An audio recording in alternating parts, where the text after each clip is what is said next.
That's what I hear. I mean, I guess. What is this? Hey guys. Hi, happy Friday. I'm Amy Beth Shaver. I got this. You focus. She is Allison Sinclair. He is JP Savant. Oh, it echoes. Sounds kind of cool, actually. It's like a child when Which way? I don't know. I never know. Sounds So, scary. you guys, it is Friday. It is amazing. We'll get to what you're probably seeing on set because it's kind of ridiculous what our son has done for us. Just kidding. Almost like we try not to mom him too much, but he has done the sweetest thing for us today. So we'll get to that in just a second, but let's lay this out. We have a word of the day. We have a tour around Twitter. We will have the montage. We do have Clown World. We have the Bussy Brief. And just so you know, because we never told you who is coming on Monday. JP, get all the music sound effects ready. Oh, I knocked the cards Are you over. ready? Are you ready? Bill Bubba Bussy is coming on Monday. And his daughter is today. How about that? Yeah. Bubba Can we go home Bussy now? is going to be in the studio. I mean, okay.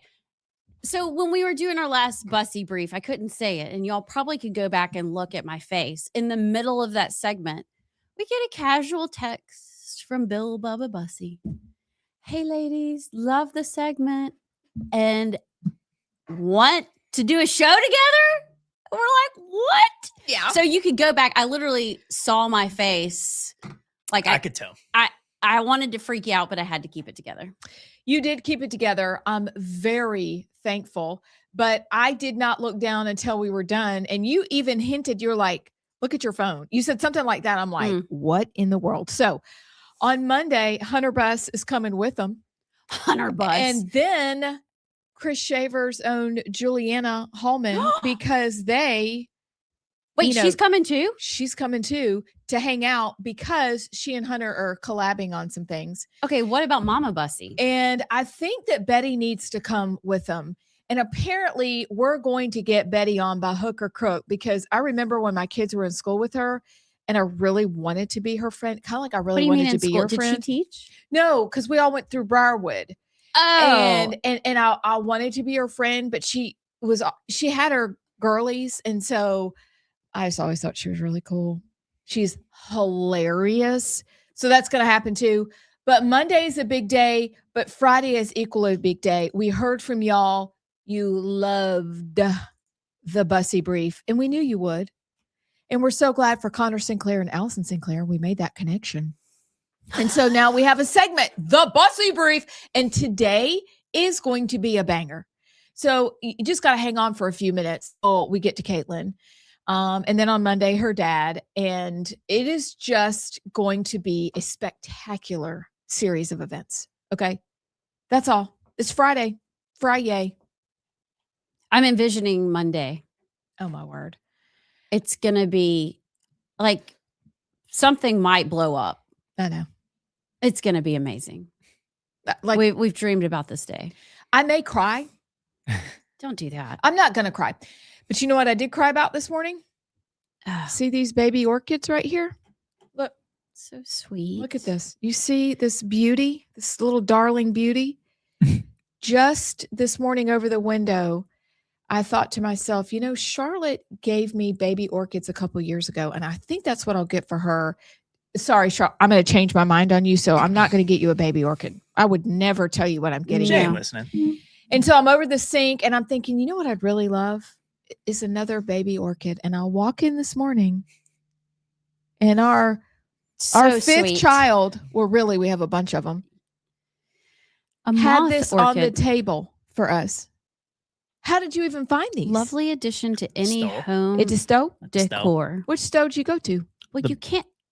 Well, I want baby orchids. It's going to be really underwhelming. All right. I'm just going to put them down because they're so pretty. And the cards are so sweet. He gave us cards, but more than the cards, he gave us coffee. God juice. He did. And this is Sounds also why wrong to we're say. so fired up. But Allison, why don't you hold your cup up and show what the cups say? because we end up with the most hilarious things happening because we go along as Does that mean us and then JP, and nobody can figure us out? Because do you want to say, look, we have a show and we're all together? no, that like, you makes don't want it to even tell more people. confusing. They're like, you do what? Yeah, because Huh? no one believes us anyway. And you're like, I'm not it's into fine. that I shit. wouldn't believe me anyway. Well, I JP, wouldn't. tell us, recreate what happened at Starbucks this morning. It's so funny.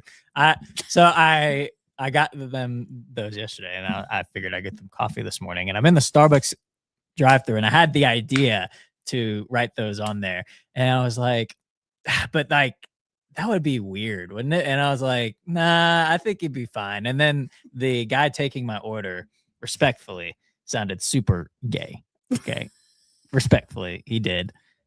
He's welcome He's to probably Starbucks. the best Starbucks drive-through worker ever. Welcome to Starbucks. May I take your order? You know, like that. And in my head, I go, oh, I got to do it now. And so I gave the order and I go, can y'all write something on the cups? And he goes, yeah, what would you like written on them? And I said, you just write Mon number 1, Mon number 2 on the cups. And he goes, oh my gosh, that is so adorable. And in my head, I go, oh, this guy thinks I have 2 gay moms. 100%. And hey, he did a fabulous job. The best coffee ever. So thank you. I feel like it was written with love. I mean, look at that. Like they actually, like it, Yeah. because usually it's scribbled on there, have a great day or whatever. This is, Surprised he didn't put a heart. I am too, but this is, We're gonna make cheers. it, abs. We're gonna make it. We're going to make it. Yeah. We are going to make it. And someday maybe even, well, I don't want to have Starbucks as a coffee sponsor, but they basically could because it's all we drink. All right. So here's the question. Like I do wrestle with, well, we're giving them money, We are. but why wouldn't we take some liberal money We would to take do liberal good things money with it? You're right. Would you please sponsor us? Yeah. I think you're moving out of Seattle, Washington. I've been to your original store. Yeah, I do think And y'all they're are moving leaving. to Nashville, Tennessee. They're coming around. So, hello, hi. We are willing participants with coffee. This is the agreement we can find. Let's just stay there. It's basically they wouldn't be giving us money. They'd just be paying us back for all the money we gave them over the years. And I know It's gonna be Allison great, is she one said. that she does not, or at least she's come across this way and said this several times. She doesn't like to buy from woke companies. Yeah. I don't know. I don't care that much. I guess here's my thing. I feel like if you've got a $1 billion company or you're a corporation and you are like a titan and like a Starbucks or a Target or somebody like that, and you're woke, nothing's gonna change if I don't give you my like $10 that I buy, a product. or That's something. not true, JP. You underestimate the power of one. I'm I- serious. $10 over a gazillion people adds up. And look what we did. Well, not abs because she kept shopping. I gave up Target for like 3 years. It was painful. I gave up Target. Emmy can tell you for about a year. But it's funny. I agree with, was it shorter time than that, Allison? Yeah. I'm sorry. Emmy knows because she knows exactly when I went back. And she was also horrified because Emmy and Allison are very similar. And she'll tell me one thing one week and Emmy will tell me something the next week. And I'm like, Allison just told me that and vice versa. you Anywho, should listen. so it's To funny Emmy. because our financial advisor / friend says the same thing. He said, where I struggle with the whole boycott, he's like, yes, but if you're not using that service, how are you going to have a seat at the table to influence it? So it's changing my thinking. So I hear what you're saying, although generally speaking, there are places where I'm like, Yeah. And I think it's like, it's weird because honestly, I'm such a hypocrite. That means I've got to give up my Apple phone and my iPad. And I probably can't drive the car I drive. And I probably the clothes you're wearing. the clothes I'm wearing. Like you probably can't do anything. And then it drives me nuts. Like the liberals that are like, I'm never eating at I don't eat at Chick-fil-A anymore just because of all that's in their food. But I can't eat at Chick-fil-A because they don't like to abort babies. what? It's just a chicken sandwich. Go eat a chicken sandwich. It doesn't have to be that deep. But then I left Target because they had the men in the tuck-free- bathroom in the No, tuck-free what- bathing suits. yeah, was that what it's called? Tuck free? The Yeah. tuck. The The tuck. tuck. It's not swimsuits. tuck free It's because the you have tuck- to tuck. It's the tuckable swimsuits. Yeah. the tucking swimsuit. the tuck suit. The okay? tuck suit. Yeah. I went in and did a whole expose on the tuckable suit. Remember that? I did a I video totally about remember. I felt like I was James O'Keefe going through and I found it. But anyway. Is that Alison Sinclair? Yeah. Get her Get out of her. here. Hey, but it worked because now Atlanta. when we all walk in June and like last June, there was a teeny tiny pride section and it wasn't smack in the front where it used to be the years before. It was kind of tucked in the back. So like they're getting the message. Our boycotts work Well, until they don't. you know what's funny? I think it was the second time I met y'all. When Oh no. y'all did the show do? because you came in, I met y'all the first time. Y'all did the show with Phil, and then we did the show just the three of us like a week or two later, and the show was about to start. And the coffee we drank at the old Rightside studio, I won't say the company, but they got outed for being woke, even though their name and their customer base is really not woke. But that's what we drank, and I loved it. It's one of my favorite coffee companies. And so the show was about to start, and I put my coffee on there, and I made my cup, and I go, "Hey, do y'all want any coffee? I'm making some." And you asked what kind, and I said the company, and you like shamed me. You were like, I don't even remember. "No, I won't drink that woke crap, JP. I You was can like, drink it all you Give want." me a cup, JP. And I'm like, "Whoa." Shame. This is Shame. The second shame. time I met you, you're shaming me about my coffee. And Ads is like, can I have another, please? Yeah. I am. I'm in the middle, but more leaning toward what difference does it make? I did quit Target over the men and women's bathrooms. I did quit them for a year. I really did. But again, Emmy will remember when that happened. So, but it's actually a great pivot point, if I may. Pivot. Oh wait, I had it muted. There you go.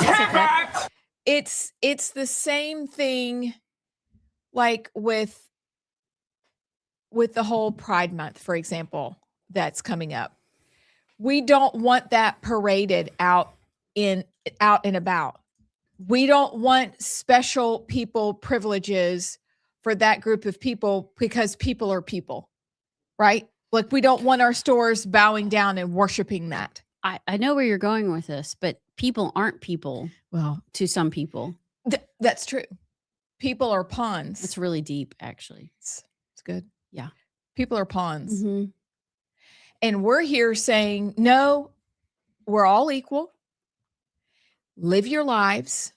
But we're sick of the special people privileges because it's exalting some and lowering other when we're like, nope, all we want is a level playing field for everybody, whether it's a company or whether it's Montgomery.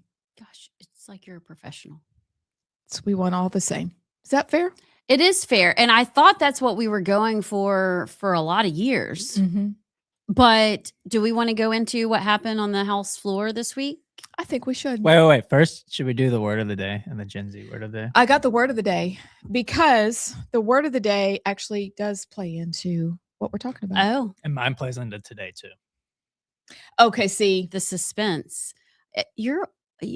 So are you starting to get into this Gen Z word of the day thing? Because at first I thought you were a bit hesitant. Nah. Yeah, I'm into All it. right, let's go. I like the guessing game. Who's up? Do you want to go first?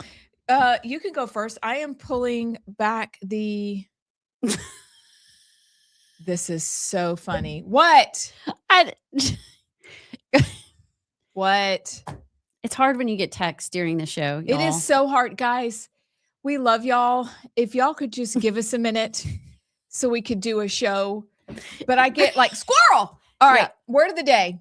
To be this is I to don't have. look. Don't look. I don't Sinclair. like cheaters.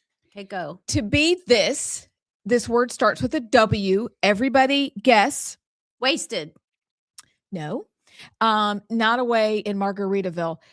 to be blank is to have sad thoughts and feelings about something that you want to have or do, and especially about something that made you happy in the past.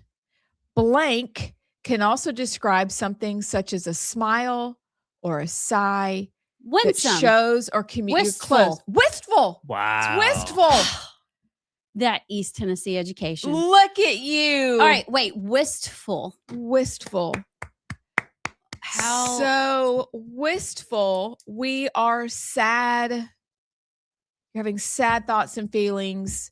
That's how I feel about Montgomery right now. I thought it meant if you smile and you're happy. Wistful. It is to be wistful is to have sad thoughts and feelings about something that you want to have or do, and especially about something that made you happy in the past. Like you can. Oh, like you're longing for that moment again. Yes. And that's what we're all longing for. We are wistful for sanity, for liberty, and fairness. Oh, so you're wistful for the 1950s Alabama, Abs. I see how it is. Racist. No. How Actually, can she be racist? yeah, I can't be. Well, half of you can be. A half of me can be. I wonder how the half of you feels about the other half of you, Amy Beth. The one half of me is wistful for the other half of me. It's like those Siamese twins. It's like the two heads, like they're like this. Yes, that's exactly Was right. that the right word? Yeah, that's good. Siamese. Siamese. It's Siamese twins. Okay, good. Yeah, that's not. Yeah. There are no offensive words here because that's I'm guessing stupid. That's like saying Oriental. They're Okay. only offended people, not really offensive words. Well, some of them are offensive, like the words that God says don't say, that I struggle with. Anyway, All right, Gen Z word of the day. That's it. Oh, Go. Gen Z. Go. All right.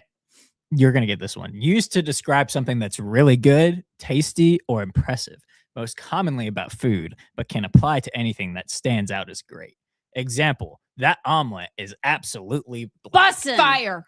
bussin'. Just like the bussy. Bussy. And beef. I saw that, and I'm kind of upset with myself that I did. I mean, we've got a logo and everything already made, but I'm kind of upset that I didn't offer up the bussin' bussy That's The good. or Bussin'. bussy bussin' or something. We Yeah. like how we didn't work bussin'. How about the bussin' bussy brief? the bussin' bussy? That's it. The BBB. That's what it The big is. baller brand. Yeah. Oh, is that what that stands for? Do you remember that with LeVar Yes, I Ball? Yeah. Yes. I did. Who? The Ball So old. brothers. Do you remember LeVar Ball Yeah. and his? Was there a scandal with him? Did he do something? No, he actually had his leg amputated recently because of something. But no, he had his three sons. Stop. And he was like, Stop. You can't just His casually throw that out. What do leg you mean? Was cut off. Maybe He that's had, what I'm thinking of. he had blood clots really bad in his leg, kind of like what Deion Sanders has, and Deion had to have toes amputated. Well, LeVar had to have. He's got a prosthetic leg.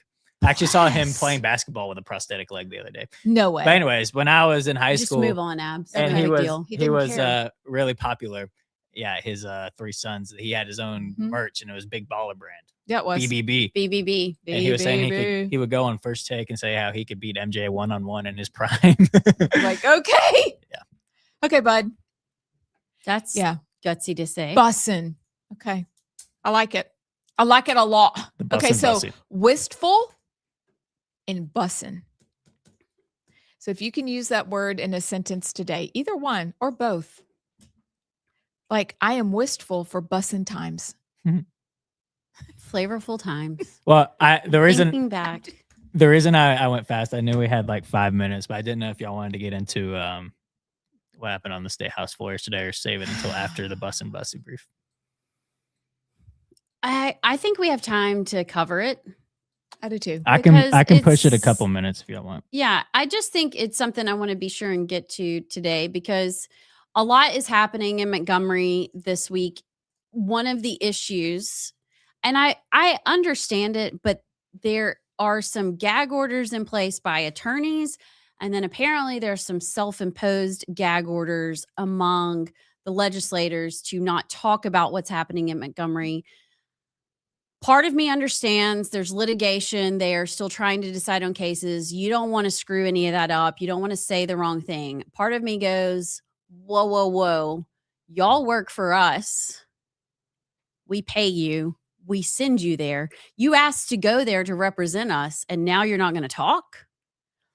So one of the understories that really isn't getting a lot of attention unless you are down there and hearing it and can talk to somebody, the Democrats are losing their minds about this. And one of the people that's taking the brunt of this is Kenneth Pascal, who is a friend of ours, one of the best legislators out of Pelham, Alabama, of course, Alabama. He is a solid, true conservative, but he is Black. And for some reason, that is a huge issue. He doesn't get to join the Black caucus, even though he's Black. And they have been going after him all week. Remember, they're under this gag order, so he hasn't really been able to speak up. They also haven't been able to go to the well to defend themselves. And that's another part that ABS has really been on, separate from this story. But this happened on the House floor, and then Kenneth put out a statement yesterday in response to that. So listen to this. Well, I'm going to end with this. You can quote me on this. This bill produces such a racial gerrymander that not even a lone Black Republican serving in this body will hit his speaker light to come down to the well and defend it. Question for the body is passage of HB 1. Clerk will unlock the machine and the members will vote. So I picked up what he said. He said, not even the lone Black Republican will hit his speaker light. So like to flag the speaker that he wants to come speak at the well. To defend removing the racist maps. Please give us the racist maps. Keep the racist maps. I don't get it. So Kenneth responded and said this was on a Facebook post that he said, I've received several questions regarding the special session. HB1 and SB1 are not about redrawing district lines or relitigating maps. They are contingency measures designed to ensure Alabama can conduct fair, lawful, and orderly elections if ongoing federal litigation changes the legal status of the state's maps. Some of my Democrat colleagues have had a lot to say about House Republicans being racist. They even called my Blackness into question because I have an R next to my name instead of a D. At the same time, I am not invited to participate in the Black Caucus, which speaks to the selective nature of how identity is being applied in today's politics. Let me be clear. My identity is not determined by a political party or anyone else's expectations. That kind of rhetoric reflects a growing problem in American politics, where disagreement is too often met with personal attacks instead of honest debate. I am a Christian, a father, a U.S. Army veteran, a proud Republican legislator serving House District 73. The people of my district know my values, character, and commitment to serving this community. He goes on, while I understand our nation's history, I reject the notion that any American should be defined by race or limited by identity-based expectations. Why is that so difficult for the left? Why is that so difficult for the Democrats in Montgomery? Is that freedom and liberty and self-governance, is that offensive to them? Yes. So just a couple of things. Yes, Number you're one feverishly writing. is, if it's okay, I'm going to just race through these because I know we're limited on time. Number one, God bless Kenneth Pascal. Number one. Number two, how godly is it for those of you standing outside of the State House to say God doesn't like ugly, and then you proceed to go in and verbally assault a fellow man of God? How godly is that? How godly is it of you to have policies that are pro-LGBTQ, pro-abortion? Districts are riddled with crime. Poverty is never alleviated. And we're on and on and on with this cycle over and over and over again. And we're saying, and we don't want you to have a district based on race. We just want it based on population. We're doing that for freedom and for liberty. But if we look at your policies do not go along with freedom and liberty. They just don't. And so you go back to, well, this is all we have. If you take away our race-based district, that's all we've got. And that's Marxist. We are saying absolutely not. We want to be judged because you're a child of God as a person in this state for freedom and liberty, period. We have to have policy discussions later. But I'm going back to the beginning. How godly is it of you to go and assault a fellow man of God over and over and over again?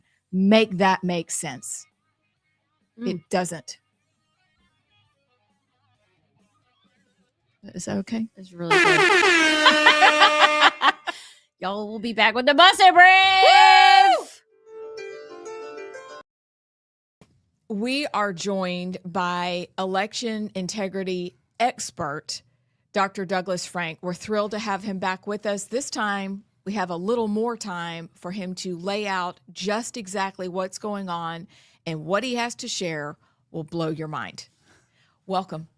Great to be with you ladies again. That was a fun interview last time, so I'm glad to be back. It was fun. And now we have more time to dig in. When you left last time, we both looked at each other and were like, oh my word, because for years we've been told that Alabama is the gold standard in election integrity. And apparently we have some things we can work on. Every state says they're the gold standard. It's like I think all the secretaries of states get together in some conference and say, let's all agree we're all the gold standard or something like that. Yeah. Well, tell Seems like us a little bit about yourself before we really get into some of the data and the things that you've discovered. How did you get started in this? What is your background? Sure. I'm a physicist. I was in the lab for 40 years, basically. And when I came out of the lab, I was like, what happened to my country?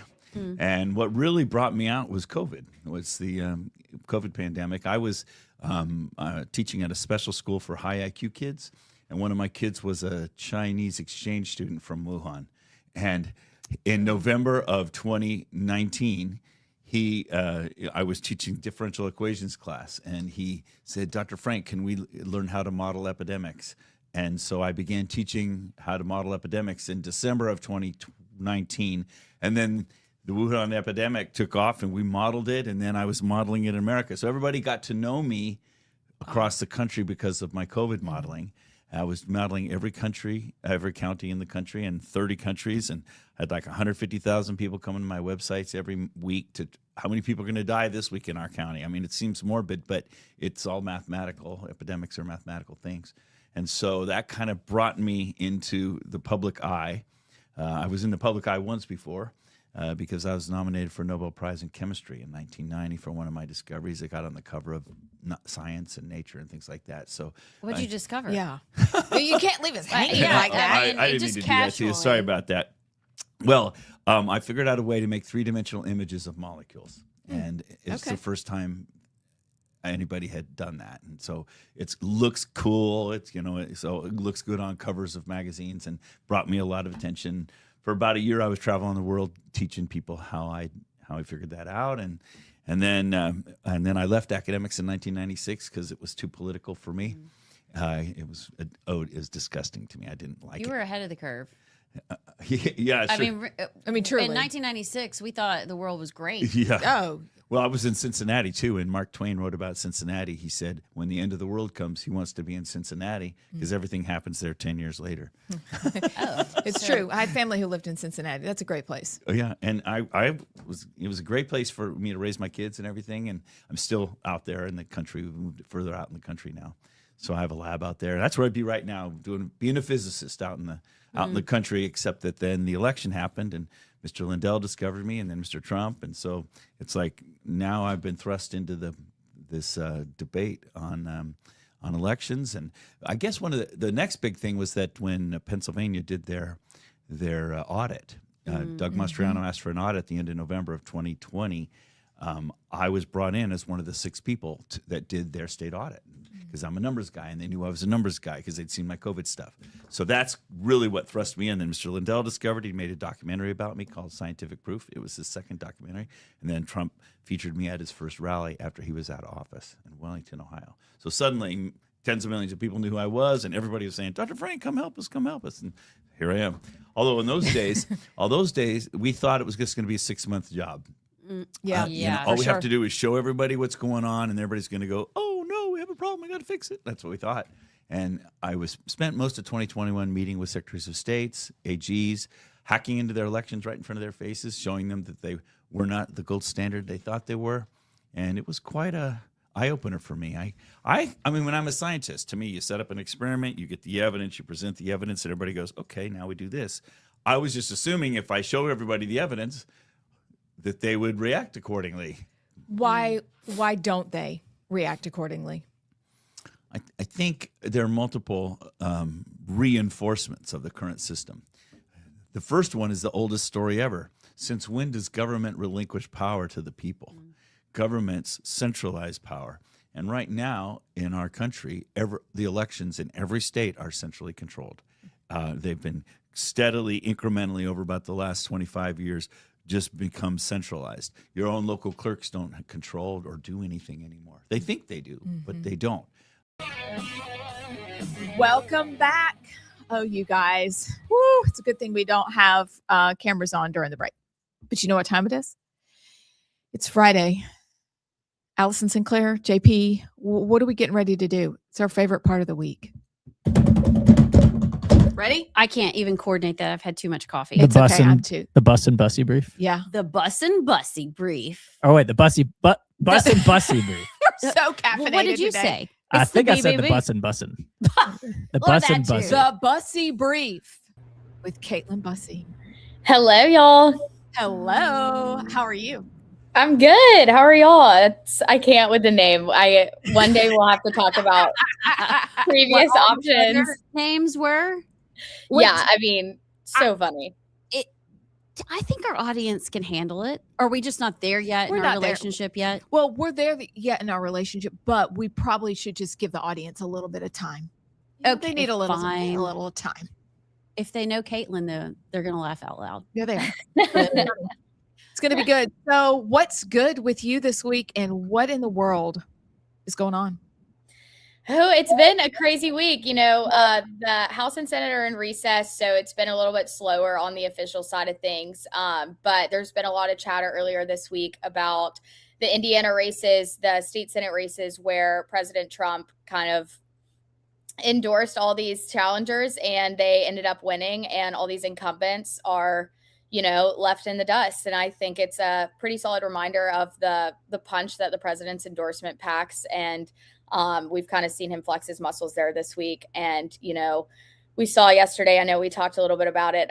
President Trump doubled down on his endorsement of Barry Moore for Senate in the state of Alabama. So I thought that was interesting.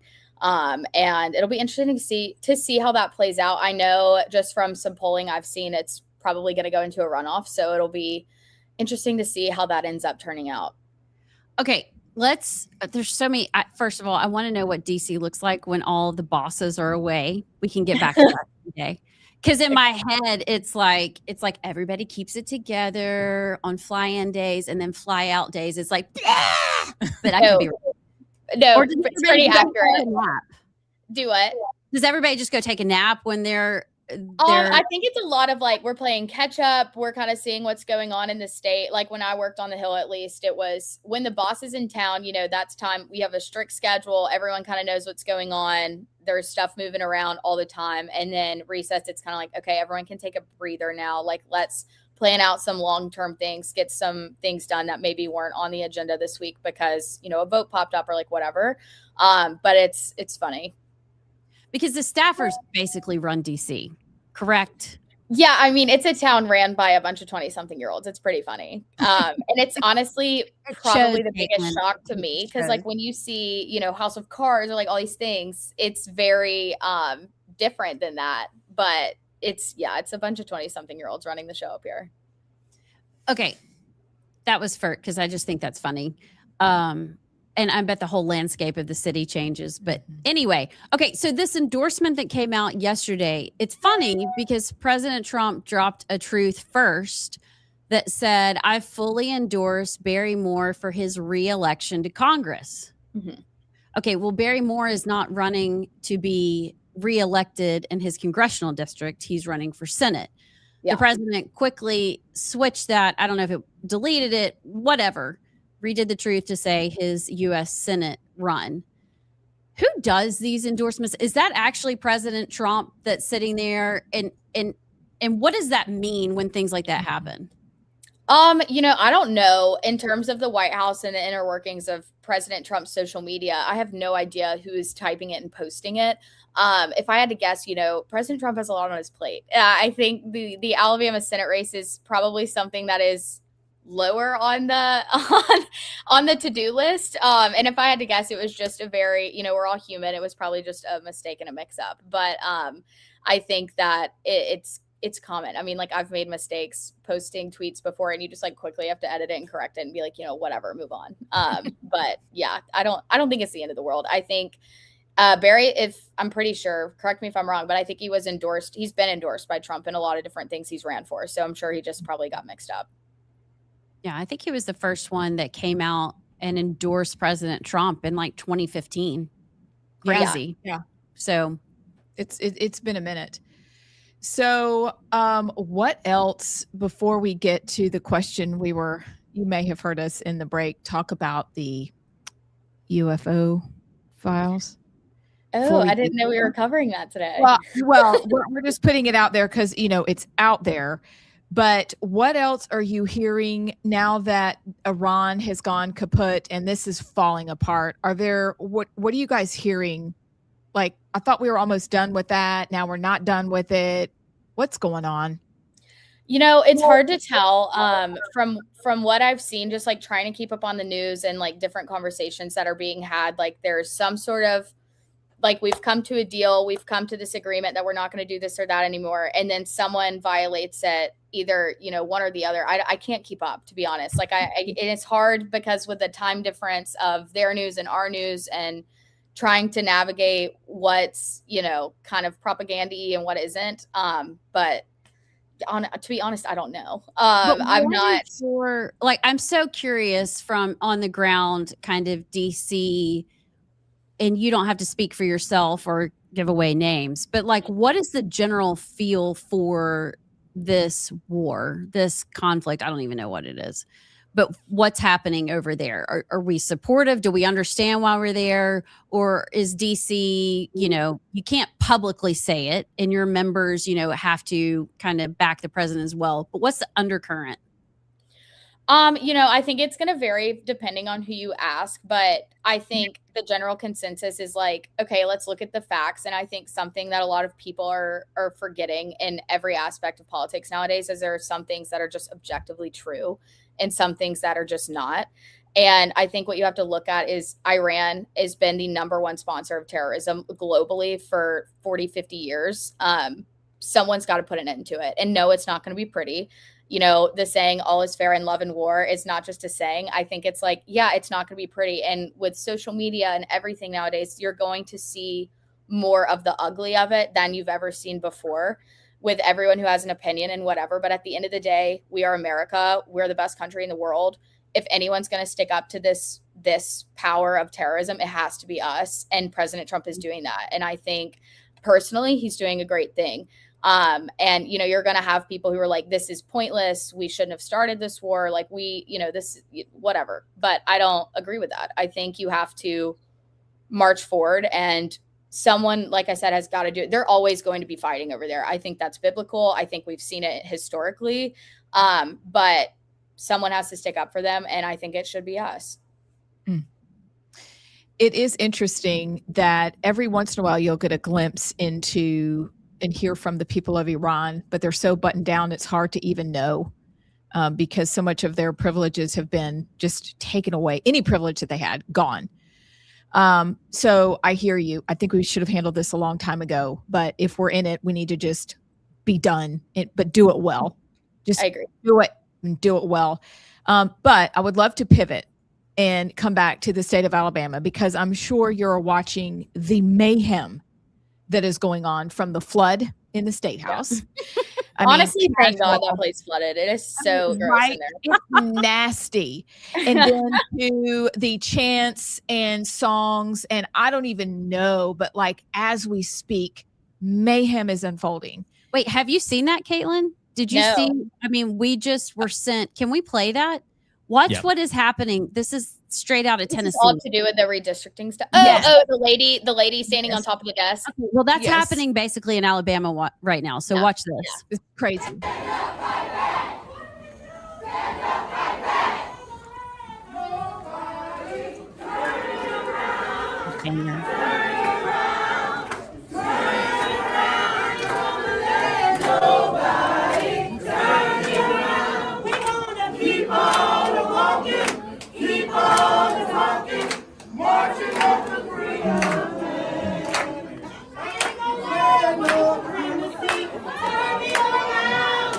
Turn me around, turn me around, show the land white supremacy.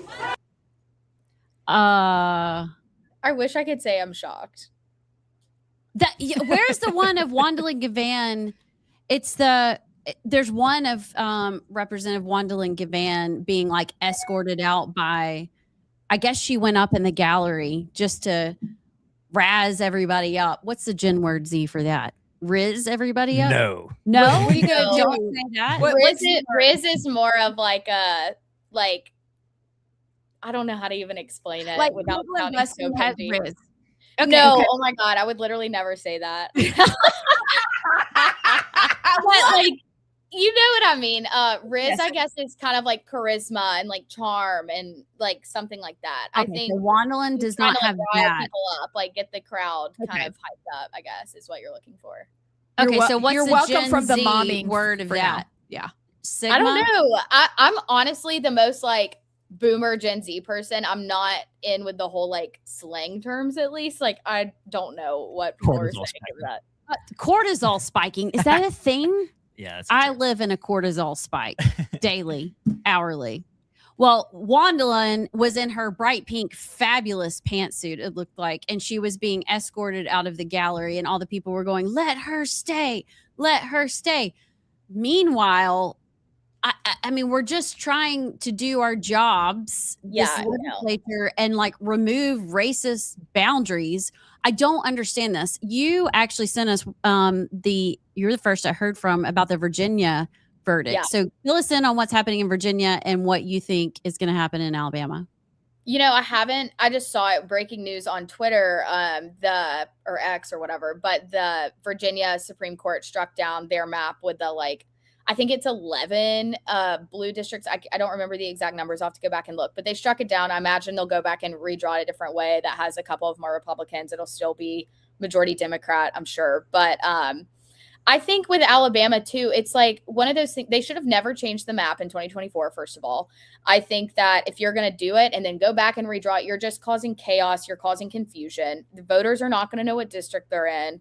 Trying to campaign in any of those districts is going to be awful and just chaotic. Like, you've got to know where you're going and who you're voting. Like, you know what I mean? That just doesn't make sense.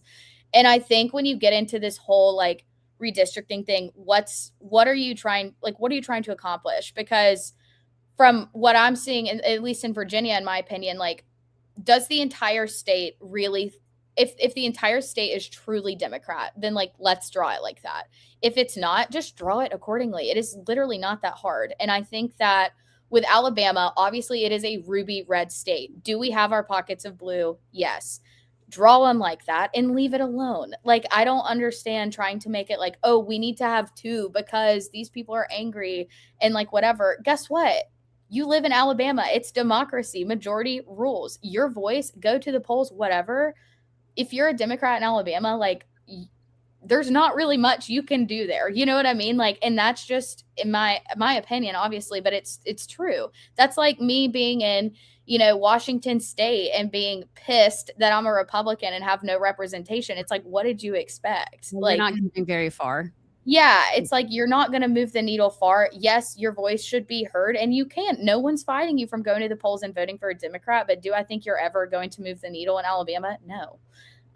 So I think it's just a big dinner and a show, honestly. I don't think I don't know what's going to come of it, but it's pointless. I think they need to draw it, vote on it, and move on. If they're going to do it, they need to put it back how it was and just move on. Do you so think simple. that it is so? I mean, honestly, it's really simple. They're getting people riled up and trying to get political brownie points is like literally what it sounds like. Like it's, I think it's so dumb. There's more pressing issues in the state of Alabama. Okay. Like stop chanting. It's true. It is true. And it's not the people, it's the politicians who are benefiting from the drama. Stop. Yeah. So what do you think? We're still waiting to hear if the injunction has been lifted. Meanwhile, Tennessee breezed through. Virginia, massive turnaround from the ridiculousness of the week before last. Florida, done. Why is it so hard for Alabama to even get anything like this done while everybody else is having a great time? They decide it's done. We're like, well, look, why? Yeah. I don't know. I don't know. And like, even when I worked in Montgomery, there is more of a sense of it in Alabama than there is even in DC of like, oh, we don't want to say the wrong thing or step on someone's toes, but also like, we need to get this done. Let's do it quietly. Like, you know what I mean? It's so bizarre to me. Someone needs to get up there who has a leadership position. I don't know who the appropriate person would be, but like, this is what we're doing. This is how we're going to do it. Sit down and vote and act cordial, act like an adult. People's house, whatever. If people want to come chant, let's get the vote and move on. Like, it's literally ridiculous. It's just everyone is dodging the whole premise of just like getting it done. You know what I mean? And I think it's, like I said, dinner and a show. I think it's just stupid. It's funny you say that because there is apparently a self-imposed gag order on the legislature. One of this, moments of mutual understanding that we're just not going to talk to the media. They have been silent. I mean, they have been, we've heard crickets until actually yesterday, Representative Kenneth Pascal, I don't know if you were on and saw that part, was the lone Black Republican being blasted. So he had to put out a statement of like, hey, you can be Black and Republican and actually that's okay. Yeah. And I think it's ridiculous that they're ostracizing him. I think like him not being a member of the Black Caucus just because he's Republican is ridiculous. And if roles were reversed there, like, can we talk about how big of a problem that would be? Such a good point. It's just annoying that it's almost like a get out of jail free card. Like, and if you bring it up, like you're in trouble, you're canceled, like whatever. And it's like, no, actually I'm not, this is wrong. And we're going back to how things were a long time ago when it doesn't need to be like that anymore. Like, why are we defining people by the color of their skin? Like, someone's a Republican who's Black. Breaking news. Record numbers of African Americans voted for President Trump. Like, that's okay. And it doesn't mean that you're not Black. Like, what? It's just crazy that they would even imply that. And it's more racist than, it's just, I can't. It makes me so annoyed. Is racism still like, for your generation, your age, like, is that an issue? Or do y'all sit there and go, why are all these adults in the room making such a big deal out of something that we don't even notice? I think for our generation, probably the big, like when it was really, at least for me, called attention to was the whole like George Floyd thing. And I think you kind of saw a divide in people like feeling like they had to do something because everybody else was doing it. And I honestly think it's one of those things the media drives just to keep people more and more divided and in these two pockets of like Republican, Democrat. Oh, you're racist if you're here. You're not if you're here. If you're Black, you're here. If you're white, you're here. And like that's like a narrative the media just keeps trying to push. And I think if people really just like take a step back and like let's look at all the facts again, like objective truth, it's just not the case. And I don't know. I think that it's not something I sit around and think about. I'm going to be honest. Like I'm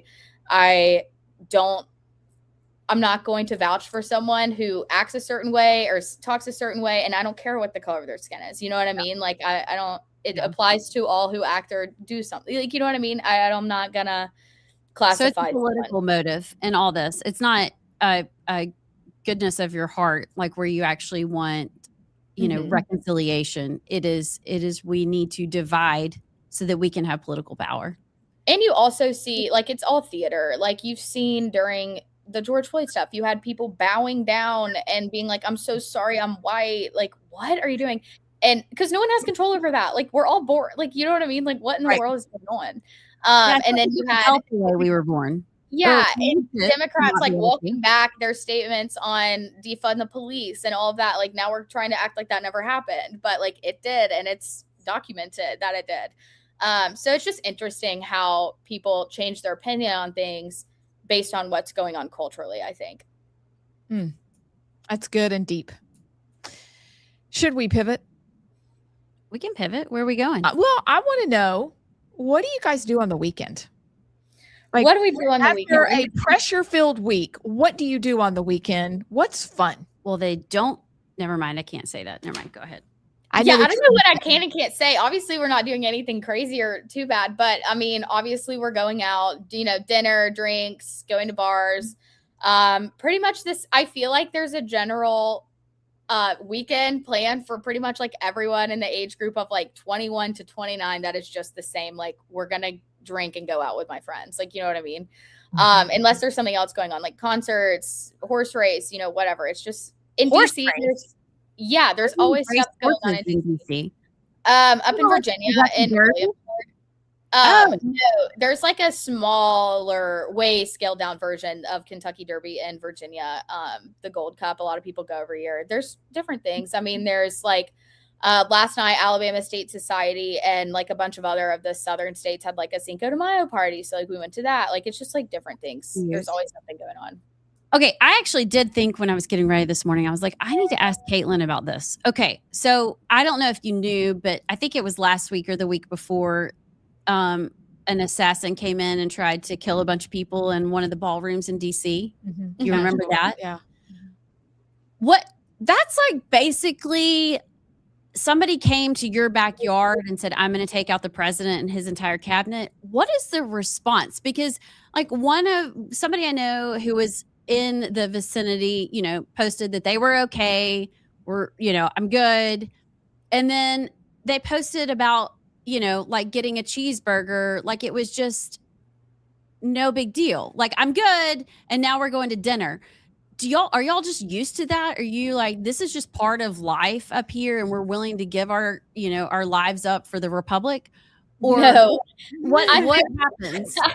I actually know what you're talking about. I think that in that situation specifically, so the Hilton Ballroom, like where that event was, it's where so many big events are in DC.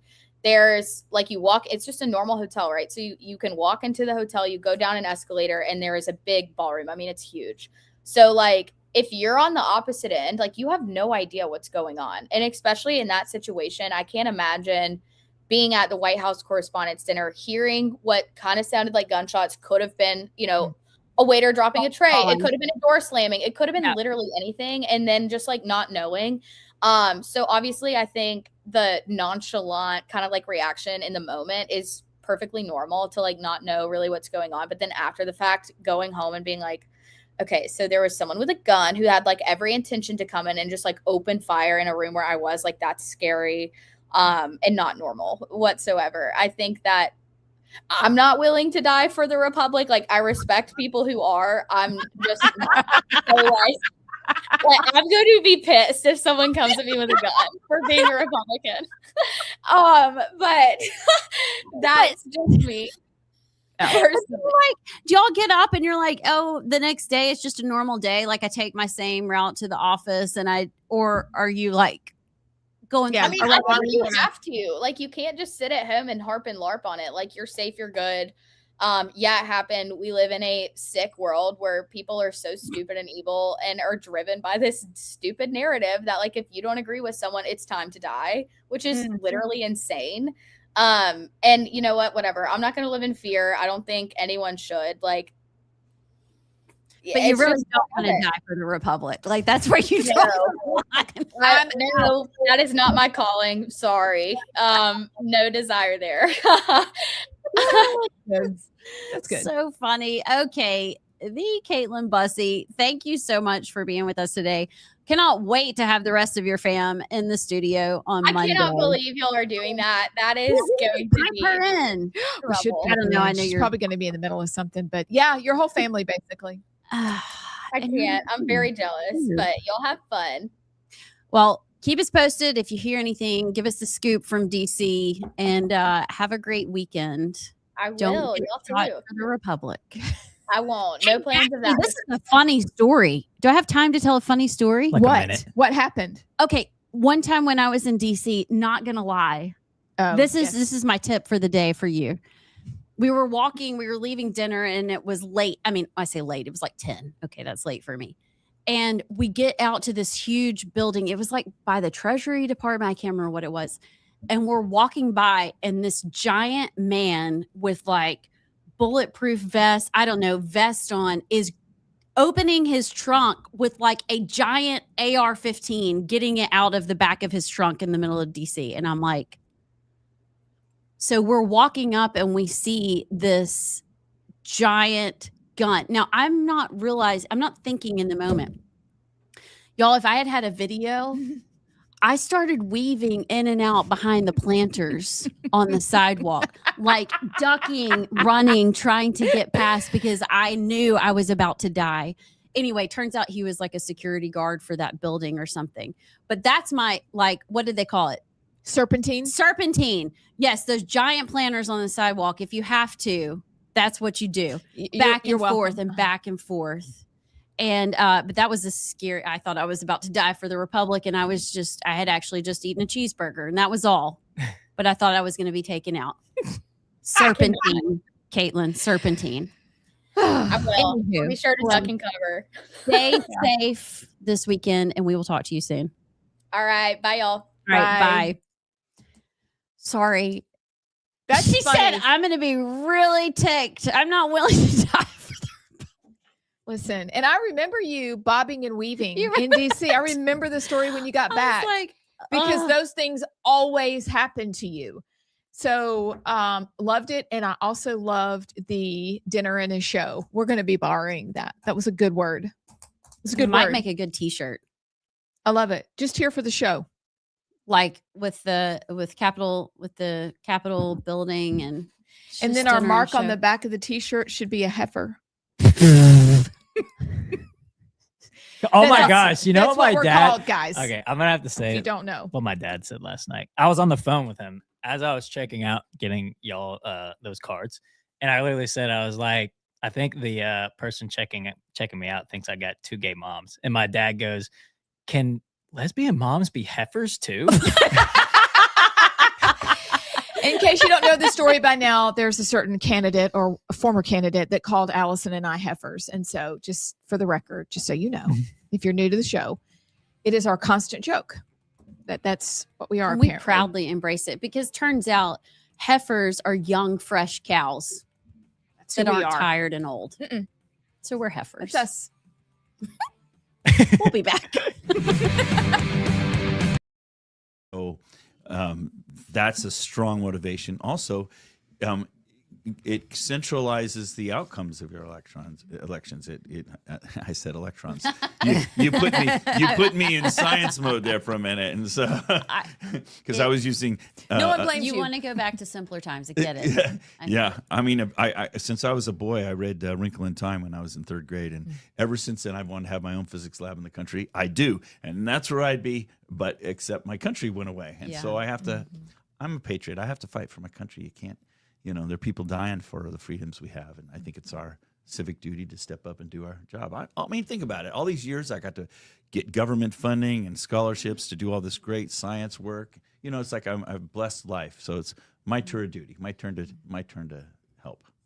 Before we dig into Alabama numbers and kind of what you're finding here, give us an overview because you travel the country. Yes. You meet with lots of different groups in different states. Nationally, what are you seeing? Are we trending in the right direction? Are we making headway on a national scale? And then let's drill down and talk about what's going on in Alabama. I think the first principle people need to understand is that there isn't one legislature in this country that wants election reform. There isn't one. Every single one is going the opposite direction. And so, like, for example, when I'm in Oregon, everybody says, oh, it's those evil Democrats. But here I am in Alabama, and you guys are like super red. And yet your legislature is trying to pass laws to make it even harder to audit your elections. What's going on here? And you would think that in the reddest legislatures or reddest states, they would want to fix their elections. But you have a bill right now before your legislature trying to make it even harder for people to have access to your voter rolls. And you're already the second least transparent state in the country in terms of your elections. So it's like that's an eye opener to people. Everybody wants to think that, oh, sure, certainly our legislature, this is a red state, so certainly they'll want to fix it. And no, it doesn't work that way. That's a big mind change for people to recognize that. Are you speaking about the bill to reduce fees? Yes. Okay, how does that make it more difficult? So the bill was, as it was originally proposed, was going to take information out. So they were saying, we're going to make it cheaper, but we're going to give you, it took out the critical information. And you're already not giving Right. the, for example, I've been working with your teams here. I just came from Mobile and I came from Ottawa, and they're complaining, Dr. Frank, this is really hard. And it is, because in other states, they give you tons more information than you get here. And you have to pay for it. And it's limited already, and they wanted to limit it even more. It should be exactly the opposite. If you go to Ohio, for example, or go on their Ohio website, Secretary of State website, just click. You can download it for free. Go to Florida, click, download it for free. Way more information for free. But in your state, you have to pay exorbitant fees for less information, and they wanted to make that even less information. So is it because it's back to what you said at the beginning? You've presented the evidence, they ignore it, it's centralized, it's layered. I mean, is it all of those things, or is there something that's specific to Alabama in addition to, we see that they're not transparent. We've experienced that. Yeah. Like, what else are we missing? I think the main thing we're missing is that people have become conditioned into waiting for somebody else to fix the problems. You're too young, you don't remember, you ladies, but when I was a boy, we ran our own elections. The PTA moms walked the precincts, and the parties, the Republican and Democrat representative in every precinct, took the precinct book. And every 2 years, every door was knocked on, making sure that the books and the precincts were up to date. Since about 2002, we've just steadily lost our role as citizens. Now we wait for other people to fix our problems rather than us. We wait for other people to teach our children. We wait for other people to run our elections. We wait for other people to run our government. But America's an experiment in self-government. It's supposed to be us doing these things. How's it working out when we're letting other people teach our kids? How's it working out when we're letting other people run our government? Plato said the penalty for refusing to get involved in politics is you end up being governed by your inferiors. And here we are. You pick a random person off the street, they'd probably be better governor than the one you got. Okay. I mean, it's a bad situation. Right. So really, I think that's the fundamental problem, is that we the people, and this is a good thing for Alabama, but we the people have forgotten that it's our country, that we're supposed to be doing stuff. Now, in your state, you are full of people who have really good, solid values. That is refreshing when I'm here in Alabama. But because of that, you're more trusting. Okay. And because of that, when I walk into a county and say, hey, your elections are all corrupted, they look at me like, no, our clerk is great. We love her. We go to church with her. Our kids go to school together. It's like That couldn't possibly happen. Couldn't possibly happen here because we're great people, right? I mean, and I get that. But what they don't understand is the problem isn't your people. The problem is that they are subservient to a system that's being imposed on you. So, for example, if you were let's say you move into a county here. We're in Shelby, I think, right now. Let's say you walk into, I know the country by counties. Let's say you walk into a county and you say, hey, I want to get on the voter rolls. I want to register. The clerk doesn't bring out the precinct book and add you to the rolls. She logs into the state central system and adds you to the rolls. Oh, want to delete somebody from the rolls? She doesn't delete you. She logs into the state central system and deletes you from the system. She's not in control of that system. And guess where that file is? Omaha, Nebraska. Okay, so your rolls are not even here, and your clerk is not even here. It's not like she has a copy of the rolls. And so one of the things that I show in my talks, and by the way, I'm speaking tonight.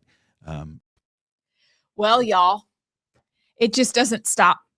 It doesn't stop. Montgomery, water one day, mayhem the next. The And locusts are coming. The Oh locusts my are coming. gosh. Okay, so I'm Amy Beth. She's Allison. He's JP. It's Friday. We just finished our favorite segment of the week with Caitlin Bussey, all the way from DC. And we're excited to have her dad on Monday. Perhaps, who knows who else from her family. But for the rest of the day today, we still have Clown World at the end of the day. We may don our conspiracy theory tinfoil hats. You don't know. Oh, we are. Okay, we're putting those on. But before that, because this story won't go away, video that you should see. And let me reiterate, this lady is so fabulously dressed every time. I am a little jealous of her dress. I love the way she dresses, and I think she is hysterical. We just completely disagree on policy. However, this video must be seen. And please, JP. Pastor Jermaine Brown, He is governor, the gallery. candidate for governor for the great state of Alabama. Let me share my screen. Actually, I'm going to download this real quick so people don't see well, give me 1 second. They don't see your what? Well, I'm on my Facebook, on my Facebook. page. Wait, download I it real quick. texted it to you. Yeah, but I got to download it on this computer real quick. Give me 2 seconds. Okay, well, Things are still shaping up in the Montgomery. I don't know what's going to happen. What I was asking Caitlin about the Virginia. So the Virginia Supreme Court just ruled that Virginia's redistrict maps, which I think was a 7-4, it gave the Democrats 7 districts and 4 to Republicans. I think that was it. I could be lying, but basically what the map was going to do was give Democrats more seats. Well, the Supreme Court rejected that and said it was racially drawn. Funny. And so now that actually, if they have to go back to an older map, it makes Alabama way more important because we actually have a chance of keeping the majority in the House of Representatives. If Alabama can go 7-0 instead of 6-1, that would be huge because right now I think it's like if we win every swing seat out there, which means it's kind of toss up between Republican and Democrat. If we go 7-0, we could be over the threshold and actually keep the majority in the House, which would effectively keep Donald Trump effective for a few years, 2 more years to be exact. All right, we got the video. Real quick. Okay. Let's play it. Love her sleeves.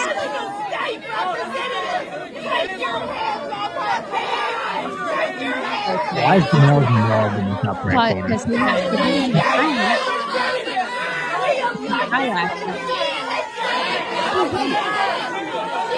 Security is escorting him out.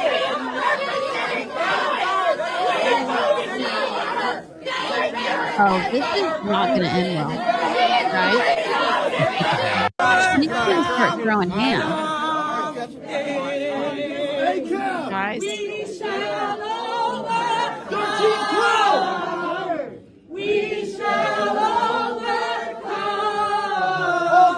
guys. Oh, God.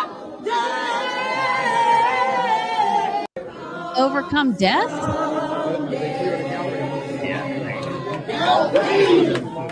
What do you... What? Okay. I have a couple of questions. Okay. In tactics. Number one, that tactic is always effective. I'm not touching you. I'm not touching you.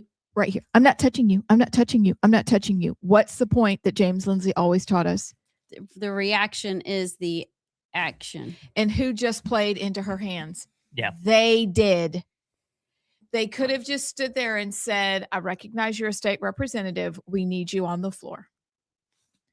And just not done anything. That played right into her hands and their narrative. We do it every time. Look at those bad police. They're taking her out. Exactly. And then we go back and we sing a song from old. Do you understand that if they keep this narrative, this 250-year-old narrative alive, which they are doing, then they win every time? This is why it is important to have a battle of ideas and policies based on freedom and liberty and not skin color. This is why this is critically important that we get a 7-0 map. Then our elected officials have to pay attention to everybody. And if for example Terry Sewell wants to run, she could win. If her ideas are better, she could win. This is the ultimate leveler, what we're doing right now. It doesn't feel like it because the tactics that they employ are straight out of Saul Alinsky, and we crumble in the face of them. And then we get into the House floor and we don't say a word because we don't want to be seen as mean. Absolutely not. This is not 1965. This is 2026. And then my question is, after all this time, when we go to We Shall Overcome and we start talking about the past, are you guys who represent those districts telling me that after all these years, somebody quick, do the math for me, from 1965 to 2026, are you telling me that your policies that you're in charge of, because they're your districts, are still not working? 61 years. You had to use a calculator for that? 61 years. Are you telling me after Common 61 years, rewritten laws and amends made, are you telling me that you still need more time for more policies after all this time? Shouldn't the people who voted for you expect that things have changed and gotten better? You can chat GPT the state of Alabama and the congressional districts. You can chat GPT and get all the different districts in Alabama and find out the breakdowns for yourself. So are you guys in Montgomery and spread out across the state telling me that you still need more time, that things haven't changed? Well, guess what? You're the elected official. That is a you problem. That is not an us problem. It is your responsibility to take care of your district. And you're saying after 61 years, you need more time. The time is up. This is the leveler. This is freedom. This is liberty. Let's battle it out over principles and policies. It's that simple. Do you want to go ahead and give a little preview to the services we're offering? Yes. So Allison and I would love, and we would love for you, we'll be at the Mark meeting tomorrow. But we would love to help you if you are interested in communication strategies. Because it seems that our legislators, and to their point, you brought this up yesterday, you know, they're coming from insurance industry. They're coming from being teachers. They're coming from all these places that maybe you didn't have to speak. You didn't have to get up in front of people. You didn't have to put together some sort of speech, you know, to defend your ideas, to defend your vote. So, well, not me. I'll just be there and like provide entertainment. But Amy Beth is a genius at how to put together a speech, how to captivate an audience, how to relay your message in a very clear, concise, non-threatening way, but that gives people the opportunity to kind of come into your world and see it from your view respectfully. And so maybe we were thinking, maybe we could help them because maybe they've just never been trained, because what we're seeing out of Montgomery, absent of the gag order, is that really nobody has the courage or maybe the skills to get behind the well anyway and defend why this is good and true and beautiful for the people of Alabama. Yeah. Because I mean, you're right. If you're getting accused of being a racist and they're singing songs from a time when racism was genuine and real in Alabama, I mean, normal people with normal jobs that are going down there to just do what they think is right for their districts and they get that shoved in their face, your normal reaction should be to get flustered and to get, because that's a crazy accusation that they're making, calling you racist, and what you're doing is setting black people back in Alabama back to the 50s. Like, that is a insane claim. So yeah, that's a natural response. But if we're going to be effective, then you have to know how to respond to it. And you have to know how to confront that. And it is ridiculous. It is a straight out of Alinsky's rules for radicals of polarizing it and making it an issue about race when it's not about race. I mean, it's about policy, like you said. But when they make it about race, they're accusing you of being a racist. And that is still, I mean, for a lot of people who have normal jobs and they go to that, they get called from their normal jobs to come to a special session, and all of a sudden they're getting called a racist, and they're singing their songs and the chants that are calling you a racist.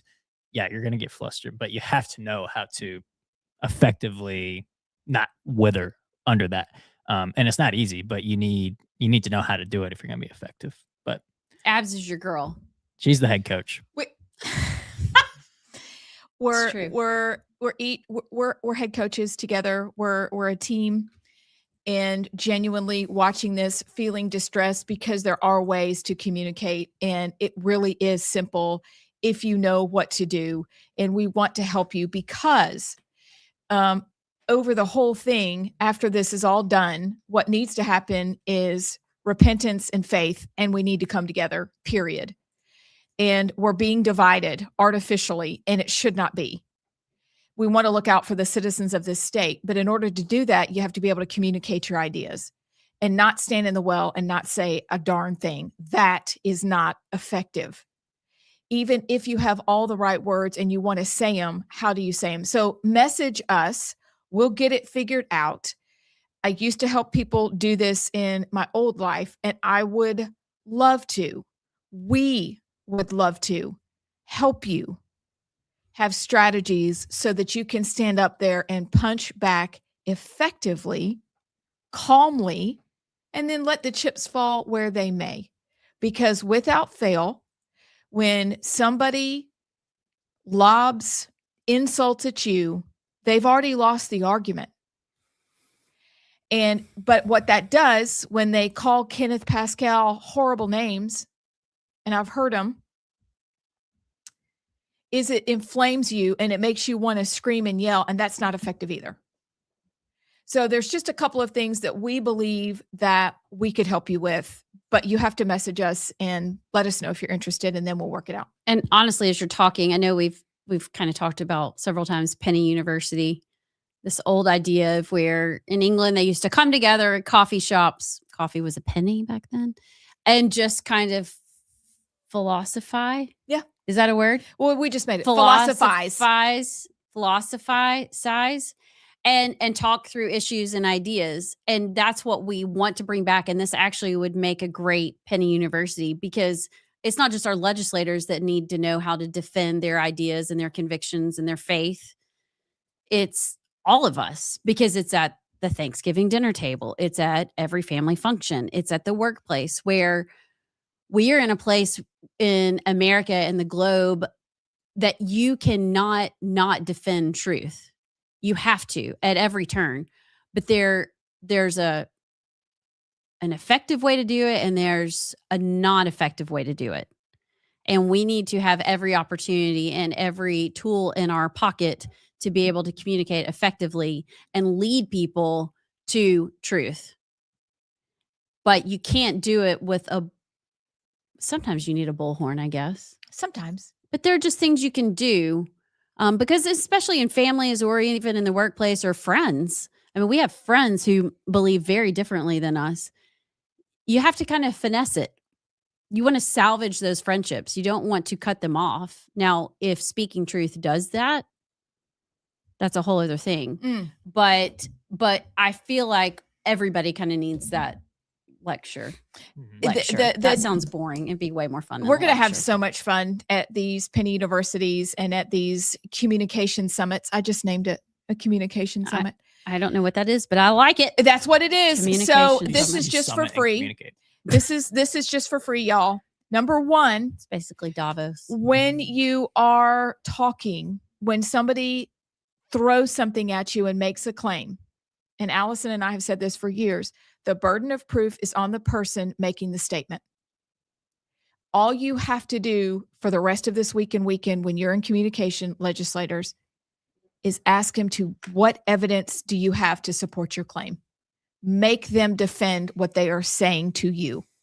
You do not have to defend it. The burden is on them.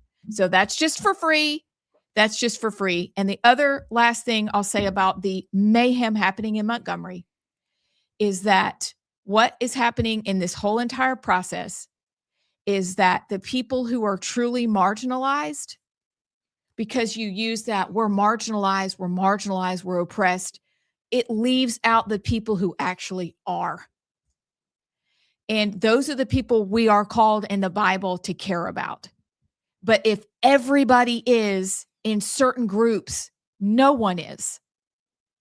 And that's the other thing, is we're leaving people out because we're just painting with a broad brush and expecting us to all just fall in line. And we can't do that anymore. Is that fair? Mm-hmm. Fair. So, things to think about. Do we want to end the segment with the montage and then get Yes. into it on the Oh, other God, I side? forgot we had a montage. We haven't even done that yet. Montage. Let's do it.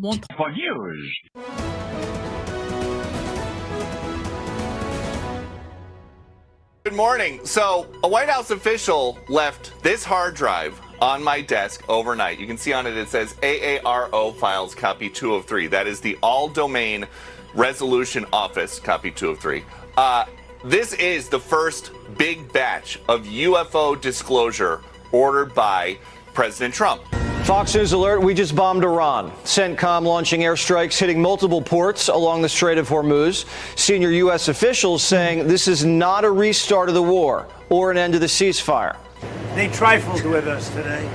We blew them away. They trifled. I call that a trifle. I'll let you know when there's no ceasefire. You won't have to know. If there's no ceasefire, you're not going to have to know. You're just going to have to look at one big glow coming out of Iran. And they better sign their agreement fast. Breaking news coming into our newsroom right now. Tennessee lawmakers officially passing a new congressional map into law that could help Republicans flip the state's only Democratic seat. That new map officially breaks up the state's only majority black district, which primarily covers the city of Memphis. As authorities in Spain get ready for the arrival of the MV Hondias and its nearly 150 passengers and crew who've been stuck on board, President Trump saying this about the hantavirus outbreak. It's very much, we hope, under control. Gosh. It's very much, we hope, under control. That's comforting. Does everybody know how you get the hantavirus? I don't. I've never heard of it until now. Do you know it's an old virus? I thought it was just in rats. Thank you. It's in very small rodents. Okay, well, how did all these people die and get it? They eat poop? Let's just say maybe those ships are not real clean. Ugh. Okay, but then it can be transmitted person to person, or is everybody eating rat poop? Well, I'm just I don't know how it saying, gets transmitted. person to person, it's really old. Sure, there's a vaccine for it, but it's really old. The people had just been on a birding trip, and so there's a chance they got it that way, or they got it like You said looking a at birds, birding? like there are birding Like what tours. we would do? Yes, I our didn't know dream that was a trip. thing. Yeah, so you can get really good birding. binoculars and such, and you go through the woods, and you're like, "Oh, look at the macaw, and you see." Thank you. And anyway, so you can get it that way, or you get it from rats and rat dropping. So Yeah. either the cruise is dirty, or they got it from animals out in the wild, which is also possible. It's a hideous virus, but it is not the next COVID. That's what everybody's losing their mind about, a COVID 2.0. And I'm just like, I don't know if it's because we've all got COVID fatigue, and I do, and I just don't even want to think about that ever happening again. But when I see it, I'm just like, Okay, but it seems worse than COVID. Like you will surely die. Not just maybe die. yeah, it has a 40% mortality rate. Why are you so casual about it? You're not. Hey, whatever happens, happens. God's sovereign. I'm like Caitlin. I'm gonna be ticked. I'm not dying for the Hanta virus. They were either on a trip or they got it from the cruise ship. I'd So the rather cruise die ship for the needs to be Republic scrubbed than down. some rat poop. Don't go on a trip where little tiny animals can like poop in your food. Do you remember when it broke out in like Montana or somewhere a few years ago, and the little cabins in the woods that everybody would go stay in and rent? But we weren't talking about pandemics then. Just as like a few people died. It was no big deal. Anywho, we'll be back. I think it is. Yeah. And I'll show a lot of this information. Is if you were to take a copy of your voter rolls today, and then a week from now take another copy of your voter rolls and compare the two, there'd be a whole bunch of names that were added and removed that your clerk didn't add and remove. Well, who did that? The state does that, and your clerk doesn't even know, though, because the numbers are similar, and so it looks to the clerk like this, just kind of going along, and she's adding and removing a few over time, but she doesn't realize that it's actually going like this. And I have the copies of the rolls, so I can show them the snapshots over time, and they're like, "What?" And so they don't know that's happening, and so I show that. So, the state, but the what is making the state remove them without going through the registrars? Good question. So it used to be Eric. I think recently you've separated from Eric, but you now have Avid. Yeah. And it's basically the same thing. I could show you in your own data. You're doing the same thing as you always did. You just changed name for political reasons. Is that, but isn't that what you want? You want to be checking against other states' records and removing accordingly? So it sounds good. Yeah. It sounds like, wouldn't it be great? Except that what's happened is, and I can show you, and we should put this graph when we get to that point. I can show you your own rolls over time, and I can show you that what happened is, in this graph, this is from 1980 to 2024. You had 3 million people of voting age in 1980, and it's just kind of steadily climbed in your state, and now you're up to around 4 million people of voting age. See that? That's your voting age people. Here are the number of people in your rolls every 2 years, according to your Secretary of State. And a clean voter rolls should be about 70% of your voting age population. So I would say you were really clean from about 1992 up to about 2012. But then look what happened. Then your voter rolls took off. How come? Well, that's when your state started automatically adding people who get driver's license, who get a car registration, who touch any government agency, who go to jail, who get welfare. They're automatically adding people, and they're not cleaning in a commensurate fashion, so the rolls are getting dirtier. I can talk about the turnouts, but let's not do that yet. I just want you to see that the voter rolls are growing faster than your population, dramatically faster. In fact, you got about 40% too many people in your voter rolls. So what'll happen is I'll show this to people, and they're like, "What? How could we have so many names in the rolls that shouldn't be there?" So what then I do is I give them a copy of their own voter rolls. They start going through them, and I always tell people, look in your own neighborhood. So we look up, it's like I'll be standing in front of a group, and I'll say, give me an address. Give me an address. And we look you up, and they'll say, wait a minute, that's my next door neighbor. Their boy hasn't lived here for 10 years. How come he's still an active voter in the rolls? In other words, the rolls are really dirty. And when I show them to them themselves, they're shocked. They don't realize how dirty it is. Now, in states like Oregon or Washington or Colorado or California, where they mail a ballot to every person, that's immediately a problem because you're mailing huge amounts of ballots out to people who aren't there. It's ridiculous. Like I was just in a county in Colorado where they got back a fourth of the ballots undeliverable. I mean, it's ridiculous. Now, you have equally dirty rolls, but since most of your voting here takes place in perp, and by the way, that's a kudos to Alabama. About 98% of you on average vote on election day in person. That's big. Step across the border into the panhandle. Say in Florida, 30% of their ballots are coming in by mail. They're lazy. Okay? Yeah. You guys show up on election day, and that's a big advantage. So to cheat here, you don't, stuffing ballots is not as easy because people are voting in person. Right. So here, the way they cheat is they bust people in, and then they can also mess with the tallies afterwards. So that's an example, for example, of how the clerks are so busy doing their election tasks that they don't realize what's happening in their rolls. Can So, I ask you one yeah, question? sure, go ahead. It looks like you're about to. Oh, hit I'm another sorry, I can go slide. back to that if you want. Well, no, is that 42% more registered voters than the population increase? Statistically, they should be about even. Yeah, they should track or each should other. they? Yeah, they if the should- population it's- goes up, the right. rolls should track. Right. Is that fraud or is that laziness? That is deliberate. So what do I mean Okay. by deliberate? So what's supposed to happen there are two federal laws. One is NVRA, National Voter Registration Act 1993, and another one, HAVA, Help America Vote Act 2002. Both of those were grants from the federal government to the states. And the first one was more about the rolls. And the federal government said, we're going to give you money to maintain your rolls in a particular way. And all the states said, oh, great, we'll take it. What state doesn't take money? But they didn't Welcome back. It's finally time to talk about something absolutely delightful. JP and Allison are, I guess they're getting our hats for us. Well, I don't have mine here anymore. I think there's only two. So Okay, I'll ask the questions and you guys talk because you know far more about this. Oh wait, than we I do do. have three. Oh yeah, that's the That's yours. This is mine.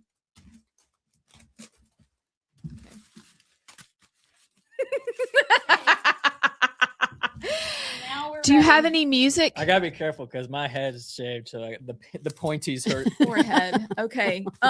Hey, do you have any alien music? I can Not pull it up. again. Yeah. Well, Y'all, I can't tell you how hard I laughed with your piece of hair The sticking out. alleged Epstein suicide note. yeah, palace intrigue, whatever the heck that was. So, you guys, we don't know how you feel about the information coming out about aliens. And, you know, it's okay. It's Friday. We're going to have some fun with this. But JP and Allison, you got something for me? Oh, look, and I got a little spot in mine. Sorry. I have nothing except I just think this whole thing is wacko. I look like I have a special helmet on. You do. It's cute though. It's like, oh, it's there we time go. to talk about the alien document release, the thing that Peter Ducey held in his hand. And he said he had this like 203B. I don't know what he had. And so, thank you. Come in, underworld, upside down world. You're not alone. It's time to go to Unit 203B You're not of alone. Space Command Redstone Arsenal Alien Storage Unit. Bring up the photos.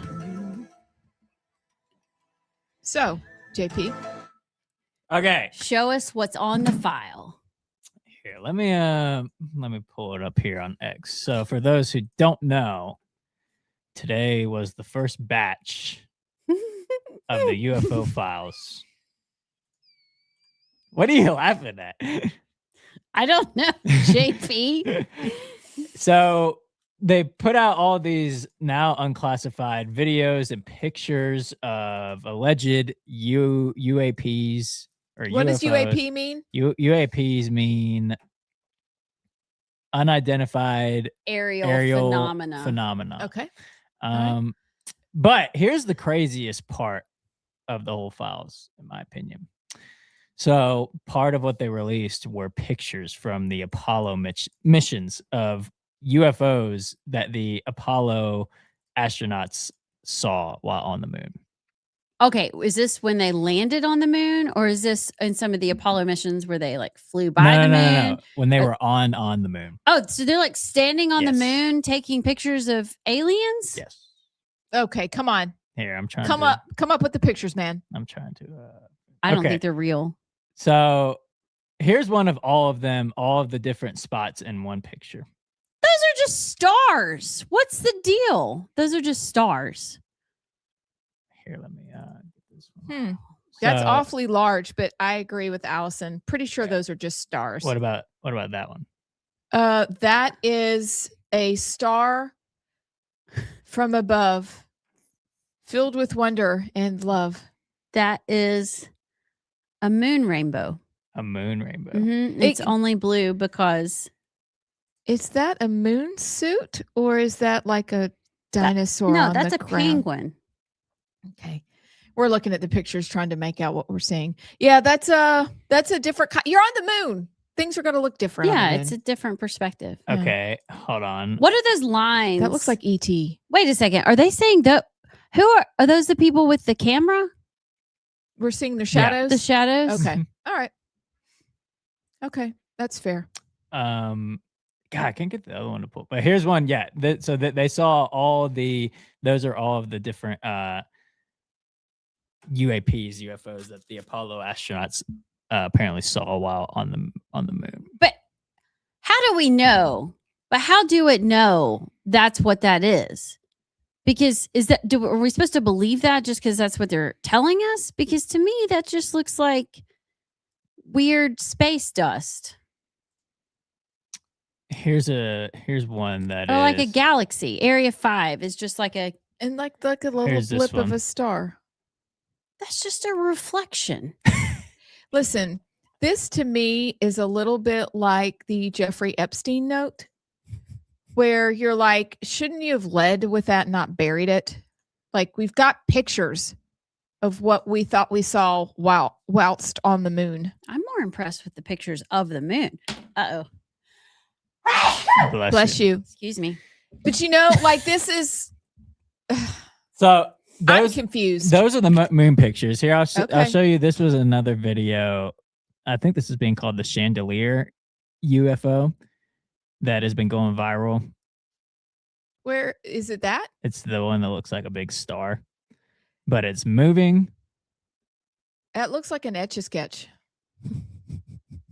No, you know those things you look through and you move it? Yes. Yes, the kaleidoscope. Kaleidoscope. That's what that Yes, looks that like. looks like a If you kaleidoscope. keep turning, it'll change shapes. Oh, but it does have a little trail.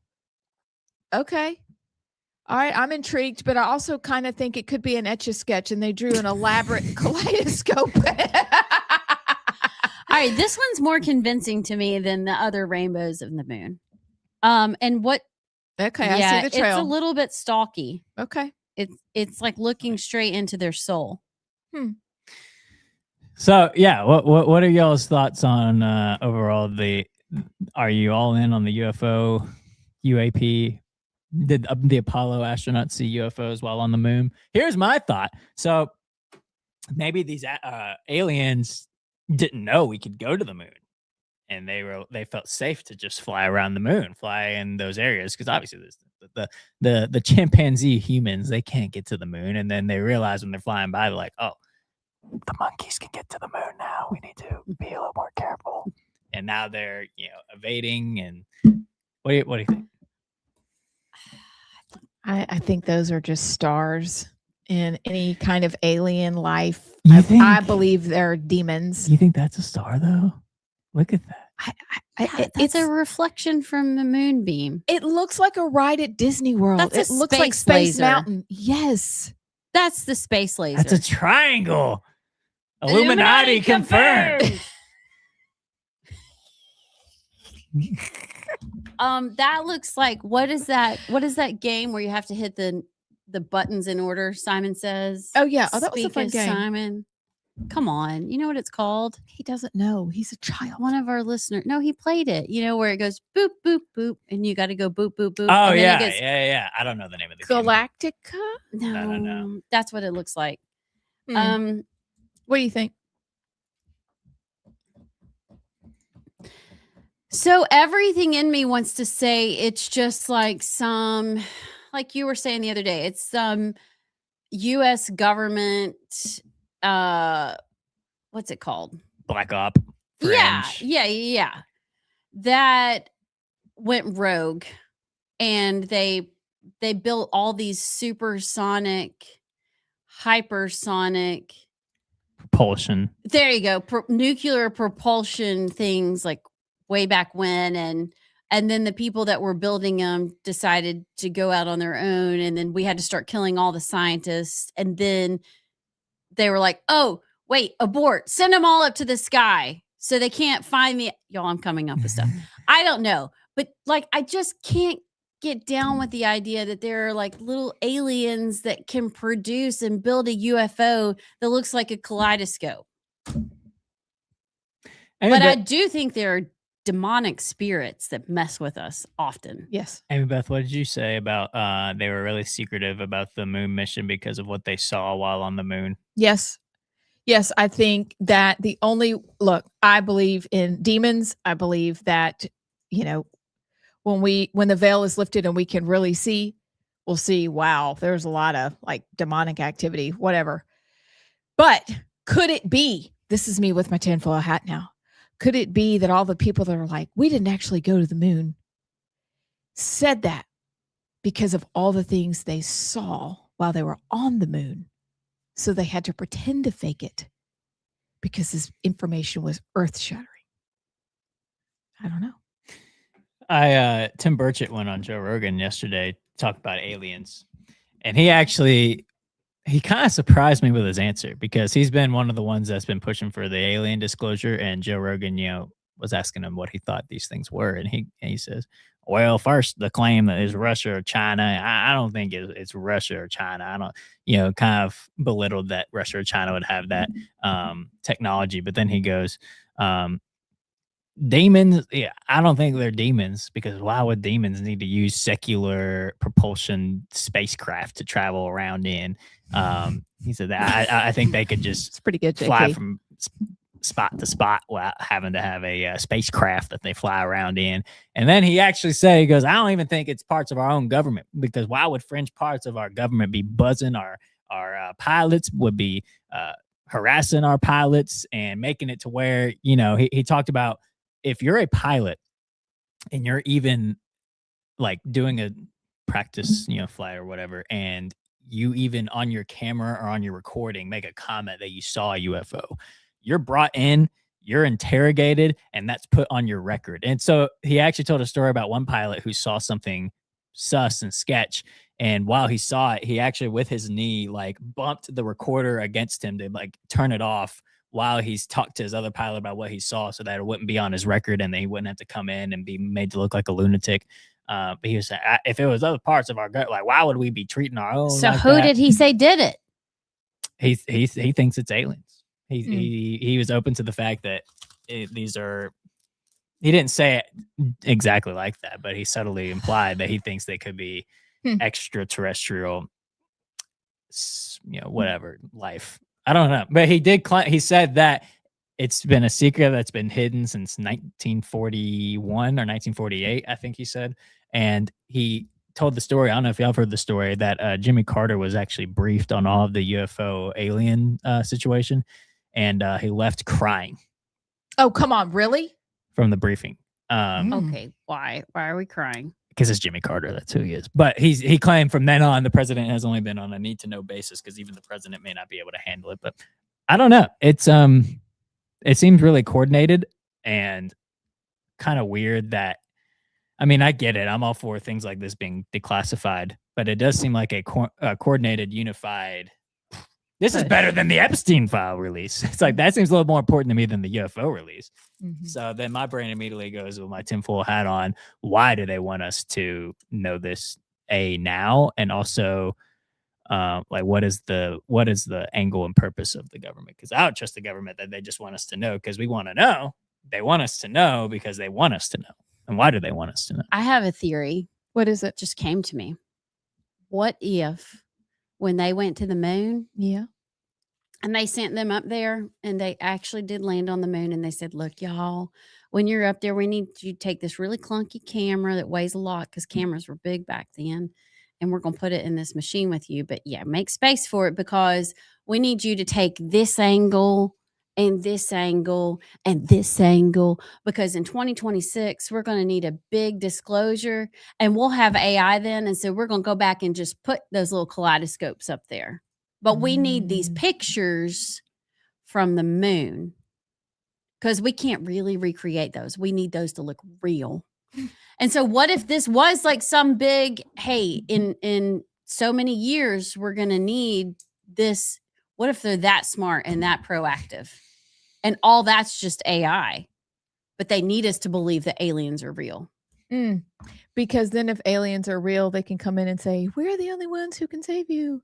Yes. Like and Jimmy Carter's dead. COVID 2.0, but with aliens. Yeah. Well, I may have said this before, but you know what the dispensationalists believe this is? What?